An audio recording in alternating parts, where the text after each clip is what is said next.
E aí, pessoal, vitória no Zequinha. O 1-0 do Grêmio que podemos falar. E o show lá em Alegrete. O Grêmio é campeão do FIPAM e com um menino se destacando incrivelmente. César Cidade Dias falando de Grêmio aqui no YouTube. Papo de gremista pra gremista. Eu quero começar falando do FIPAM. O Grêmio venceu o Olímpia, e é óbvio que nós temos muito o que falar do jogo, do profissional do Grêmio, mas o Grêmio venceu o Olímpia por 3-1, conquistou o título do FIPAM e mostrou para o mundo Gabriel Mack. O menino que a gente vinha falando, que a gente vinha destacando, o jovem Gabriel Mack, na final, no jogo decisivo, na hora do vamos ver, contra um bom time do Olímpia, que tinha enfrentado o Grêmio e tinha mostrado enfrentamento pesado contra o Grêmio, sucumbiu ao talento de Gabriel Mack.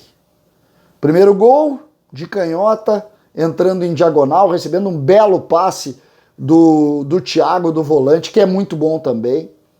No segundo gol, muito parecido, só que ele corta para dentro e faz o gol de pé esquerdo. No terceiro, ele dá uma assistência de craque por cima para o centroavante entrar e decidir o jogo, que ali estava 2-1 e com os paraguaios tentando buscar. O show de Gabriel Mack, que nós vamos falar muito ainda hoje. Nós vamos falar no Instagram, nós vamos fazer conteúdo sobre ele. Quem acompanha esse canal já ouviu falar bastante nele. Mas hoje ele ganhou o mundo. Todos que conhecem futebol olham para o talento de Gabriel Mack, que ganhou o FIPAM e botou a final embaixo do braço.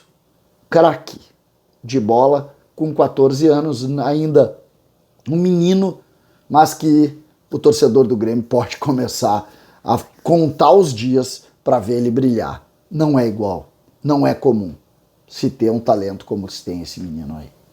E aí vamos ao jogo no Zequinha, porque o Grêmio venceu por 1-0, segue com 100% de aproveitamento no Campeonato Gaúcho, em um gramado terrível, em um jogo que tinha tudo para terminar mal para o Grêmio.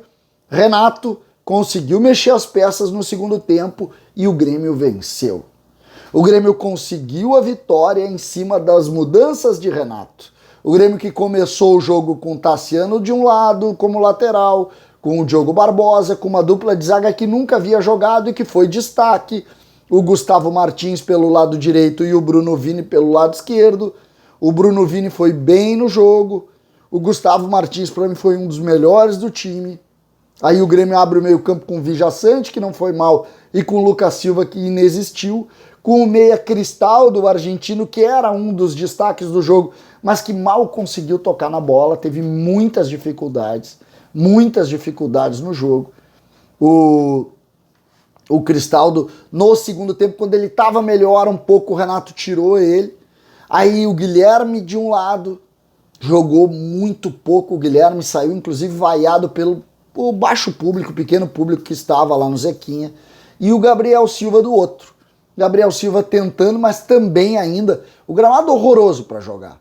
O gramado prejudicou muito, a gente tem que fazer uma análise aqui também em cima de como o gramado prejudicou.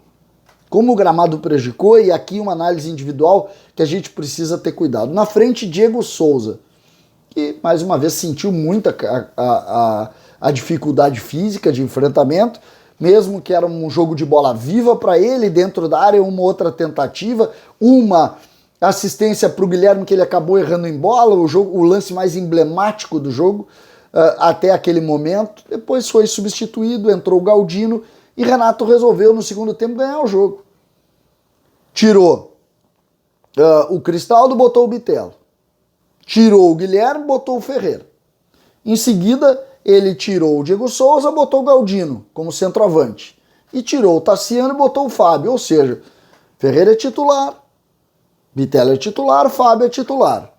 O Galdino não é, mas o Galdino é mais atleta hoje do que o Diego Souza. E o Grêmio, a partir dali, começou a encurralar o time do São José, que àquela altura já cansava um pouco também.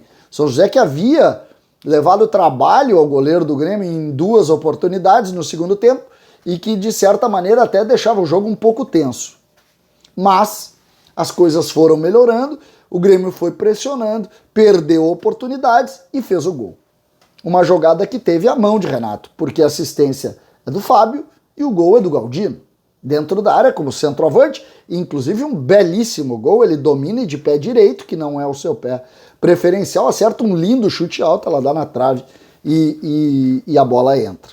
Depois disso, o Grêmio tem mais 3 ou 4 oportunidades. Uma com o Galdino, que ele tenta jogar por cima e erra feio.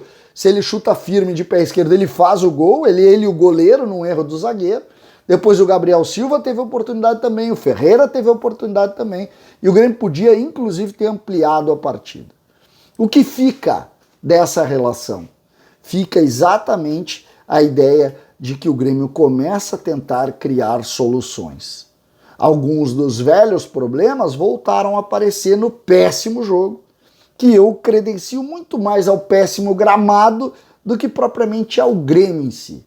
Só que algumas peças afundaram. O Lucas Silva foi mal, o Guilherme foi mal, o Diogo Barbosa acabou errando situações que não pode errar. Uma das chances é um erro dele, banal, que ele tem que virar para fora do campo em direção à linha lateral, ele vira para dentro, chuta, a bola dá no atacante e entra a cara do goleiro, e o Grando ali teve que fazer uma grande defesa, Grando que fez 2 grandes defesas, mas que em alguns momentos acabou também em cima da sua ansiedade errando.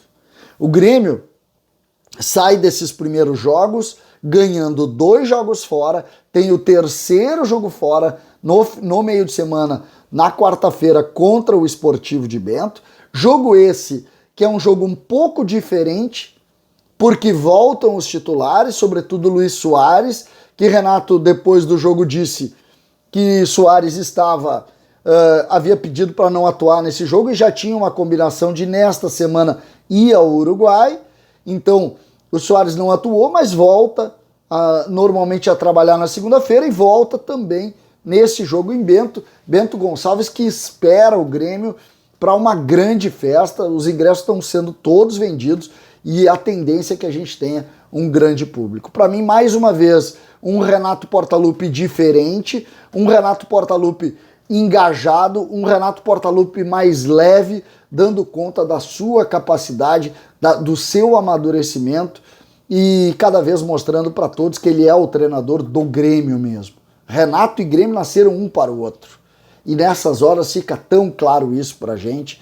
Eu estou muito satisfeito com isso, muito satisfeito em estar aqui elogiando o Renato, dando ideia do tamanho da grandiosidade que é Renato Portaluppi para o Grêmio.